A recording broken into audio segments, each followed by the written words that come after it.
This is Ryan Cook from Moody Theological Seminary, and in this video I want to show you how to make a visual filter for verbs in Hebrew. Now, what I have open is the New American Standard Bible of the English text, and as I mentioned in this course before, this is more than just an English text in Logos. This is a smart text, and there's a lot of different ways of getting information from it. One way, of course, is using that interlinear feature. You can also mouse over words, and it's going to show you, pop up on the bottom, information about it, including the Strong's number and a parsing of each word. But sometimes it's nice to be able to see visually information. And one of the ways of doing that is through creating a visual filter. Now, in the last video, I showed you something that looked something like this, all the different conjugations in Hebrew by color. And what I'd like to do now is to create a visual filter that actually will color the English words in your text based on what conjugation they are in Hebrew.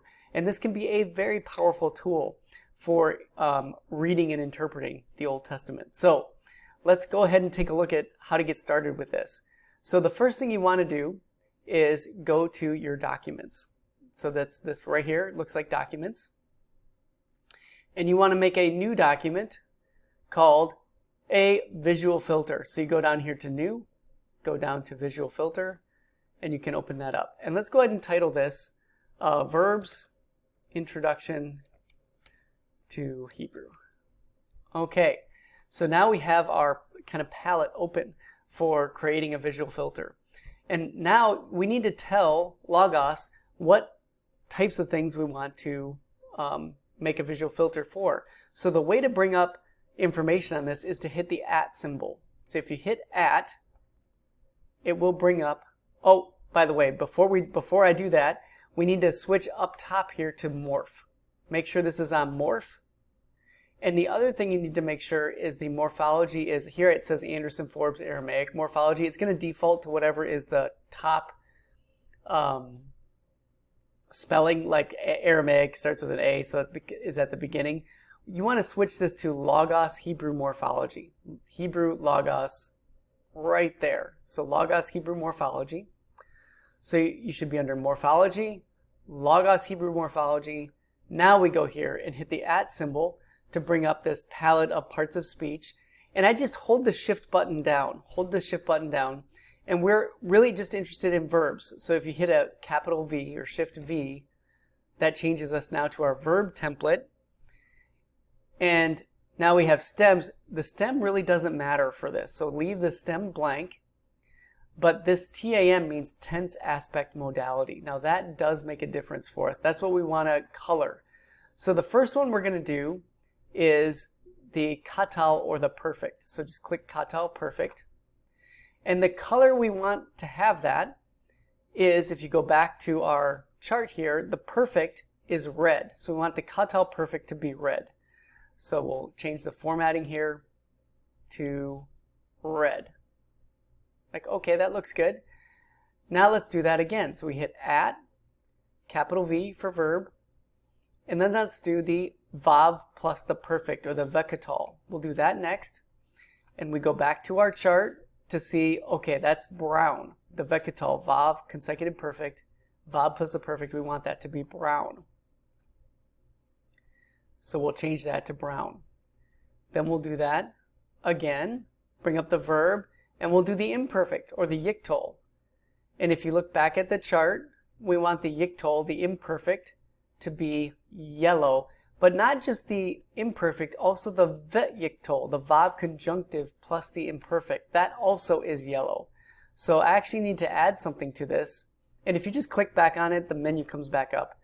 We also want to add, and hit Control down, this vav conjunctive plus imperfect. So it should be those two together up, and we'll hit enter. And we want that to be the color yellow. Now we'll do it again, @ capital V, and now we want to do the vayiktol, or vav consecutive imperfect. And if you go back to the chart, the color for that you're going to want is blue. So we'll click that on blue. And then we'll go @ verb. Now we didn't talk about we've done all of these now, the imperative. So we'll talk more about the imperative next week, but for now, let's make a color for them. So we'll click on imperative here. And imperatives, if you look back at the chart, we want to be pink. So we'll make that pink. Then we'll go at verb. And now we're going to go to infinitives. And infinitives, just to show you back on the chart here, infinitives we want to be purple. So purple foreground. So we'll go at verb, infinitives, click off, and make those purple. And then we'll go at verb. Now we're doing participles and passive participles. Hit control. We can do both of those together. We want those to be green. So we'll switch that to green.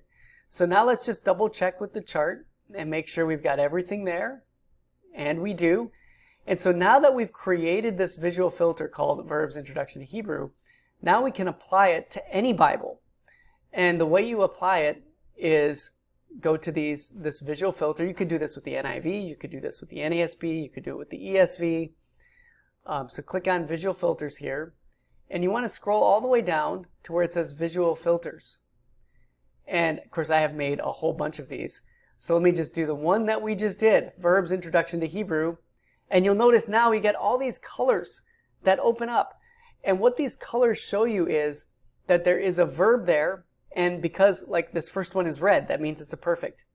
Blue means it's a vayiktol or vav consecutive imperfect. This yellow color means that it's an imperfect.